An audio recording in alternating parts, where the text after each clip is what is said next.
നിങ്ങളുടെ favourite shows ഇനി ഒരിക്കലും മിസ്സാവില്ല. ഇപ്പോൾ C5 കാണും നിങ്ങളുടെ ഫേവറേറ്റ് ഷോ തികച്ചും സൗജന്യമായി. നമസ്തേ.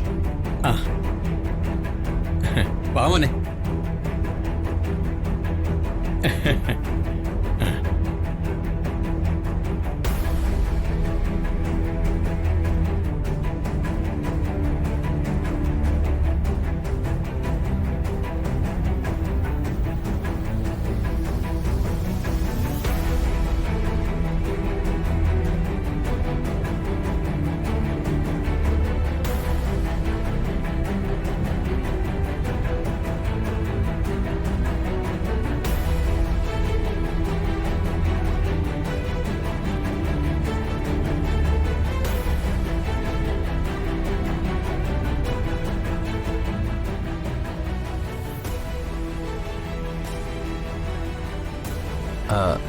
ലൈറ്റർ ഉണ്ടോ?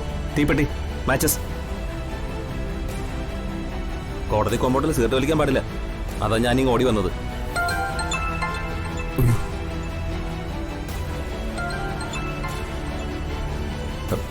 ഹലോ.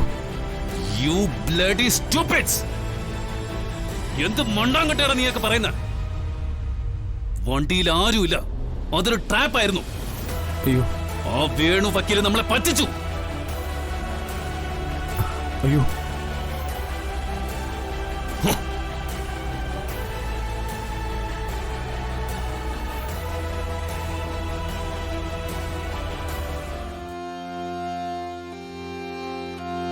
വരൂ.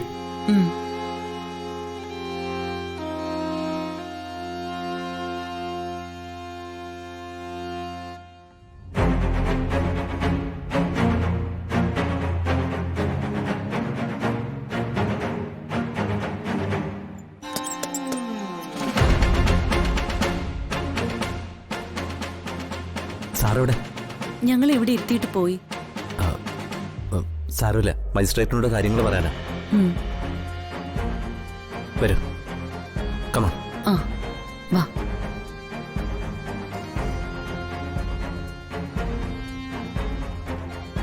ഇനി നമുക്ക് ഓപ്പൺ കോർട്ടിൽ പ്രസന്റ് ആവണ്ട. അദ്ദേഹം എക്സംഷൻ വാങ്ങിയിട്ടുണ്ട്. എതിർകക്ഷിയിൽ നിന്ന് ജീവന് ഭീഷണി ഉണ്ടെന്നാ കാരണം പറഞ്ഞിരിക്കുന്നത്. ഇനി നമ്മൾ എന്ത് ചെയ്യും? ഇവിടെ മജിസ്ട്രേറ്റിന്റെ ചേംബറിൽ കയറി സൈൻ ചെയ്ത് നിങ്ങൾ ജീവിച്ചിരിപ്പുണ്ടെന്ന് ബോധ്യപ്പെടുത്തിയിട്ട് തൽക്കാലം പോവാം. പക്ഷേ കാര്യങ്ങൾ ഇതുകൊണ്ട് അവസാനിക്കുന്നില്ല. എങ്കിലും കേസ് എക്സ്പാർട്ടി ആവാതെ നിൽക്കും. അതാ ഇമ്പോർട്ടന്റ്.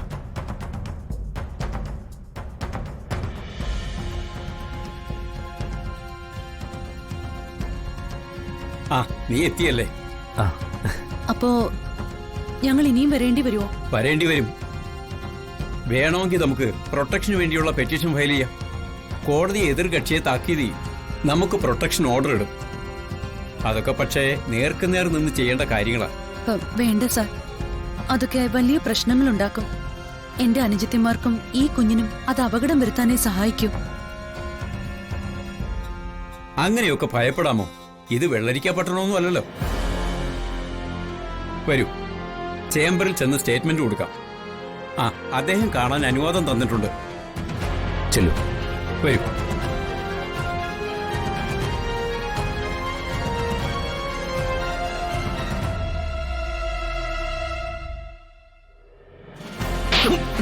You stupid! എല്ലാ പ്ലാനും പൊളിച്ചു, നശിപ്പിച്ചു. എല്ലാം അവളെ എന്റെ കുഞ്ഞിനെയും പറതി ഇടിയിപ്പിച്ച അവൻ എന്റെ മുന്നിലൂടെ നടത്തിക്കൊണ്ട് പോയത്. സംശയം തോന്നി ഞാൻ അവരെ തടയാൻ തുടങ്ങിയപ്പോഴാ നീ ആ ചുവന്ന കാറിന്റെ കാര്യം പറഞ്ഞുകൊണ്ട് വന്നത്.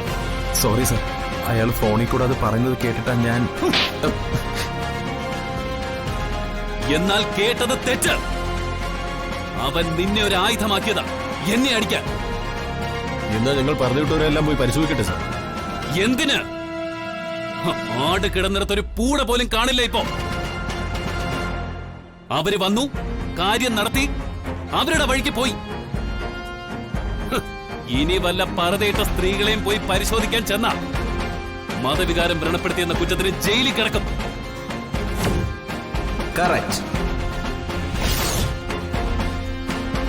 Section number 295A of IPC.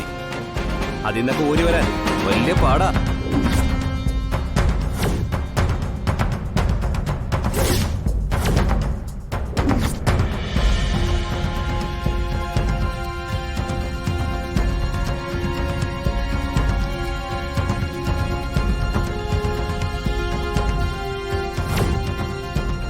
Sorry Kottakkal സാറേ. ഇന്നിവിടെ ഈ കോടതി വളപ്പിൽ നിങ്ങൾ സ്വന്തം ശക്തി കാണിക്കാൻ ശ്രമിച്ചു. ഞാൻ അല്പം ബുദ്ധിയും തോറ്റത് നിങ്ങളാണെന്ന് പറയുന്നില്ല. എന്നാൽ ജയിച്ചത് ഞാനാ. I wish you A better luck next time.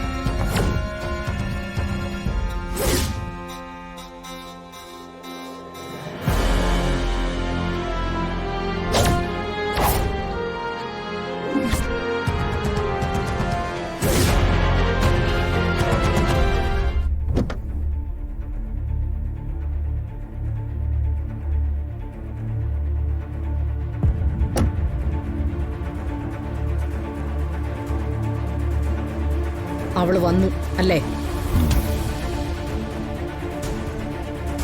തന്റെ കാര്യം സാധിച്ച് വന്ന പോലെ അവള് പോവുകയും ചെയ്തു. നിനക്കവളെ ഒന്നും ചെയ്യാൻ സാധിച്ചില്ല. ആ വക്കീലും രാധയും ജഡ്ജിയും അവരെല്ലാരും ചേർന്നൊരുക്കിയ തന്ത്രമായിരുന്നു. എന്റെ ശ്രദ്ധ തിരിച്ചിട്ട് അവളെ വേഷം മാറ്റി ജഡ്ജിയുടെ ചേംബറിലെത്തിച്ച് ഉപ്പ് വയ്പ്പിച്ചു. എനിക്കൊന്ന് കാണാൻ കൂടി കഴിഞ്ഞില്ല. കഷ്ടം. എന്തൊക്കെ വീരവാദങ്ങളായിരുന്നു. അവളുടെ ചോരയിൽ ചവിട്ടി ഞാൻ എന്റെ മകനെയും കൊണ്ടുവരും, അനുജത്തിമാരെ ഇങ്ങനെ ചെയ്യും അങ്ങനെ ചെയ്യും. എന്നിട്ട് സമ്മതിച്ചു, ഇത്തവണ ഒരു അബദ്ധം പറ്റി. പക്ഷേ ഇനിയെങ്കിലും നമ്മൾ ചിലത് മനസ്സിലാക്കിയേ പറ്റൂ. അന്ന് രാഖി രാമാനം തൃപ്പങ്ങോട്ട് ഒളിച്ചോടിപ്പോയ രാധയല്ല ഇന്നവൾ. അവൾ വളർന്നിരിക്കുന്നു, ശരീരം കൊണ്ടും ബുദ്ധി കൊണ്ടും. ഇനി അവളുള്ള കാലത്തോളം എനിക്കെന്റെ മകനെ കിട്ടുക എളുപ്പമല്ല. അതിന് കഷ്ടപ്പാടുള്ള മറ്റു ചില വഴികൾ നോക്കിയേ പറ്റൂ. എന്തു വഴികൾ?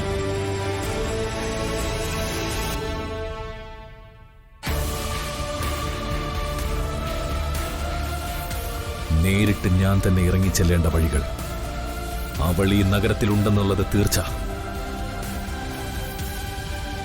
നാളെ മുതൽ വീട് വീടാന്തരം കയറി അന്വേഷിക്കാൻ പോവുക, നേരിട്ട്.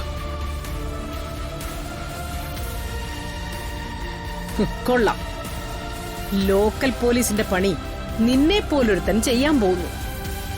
ശരി, എന്തോ ആയിക്കോട്ടെ. ഇതിപ്പോ ദീപാവലിയായി. വൈകാതെ നമ്മുടെ കുഞ്ഞിന്റെ പിറന്നാൾ വരും. അപ്പോഴെങ്കിലും അവനൊപ്പമിരുന്ന് ഒരു നേരത്തെ ആഹാരം കഴിക്കാനുള്ള ഭാഗ്യം ഉണ്ടാവണം. അതേ എനിക്ക് പറയാനുള്ളൂ. തൃപ്പങ്ങോട്ട് നിന്നും ഇവിടെ കൊണ്ടുവന്ന് എന്നെ കുടിയിരുത്തിയിട്ടും ഒരു പ്രയോജനം ഉണ്ടാവുന്നില്ലല്ലോ മേഘനാഥ. നിന്റെ കാര്യം കഷ്ടമാ, വെറും കഷ്ടം തന്നെ.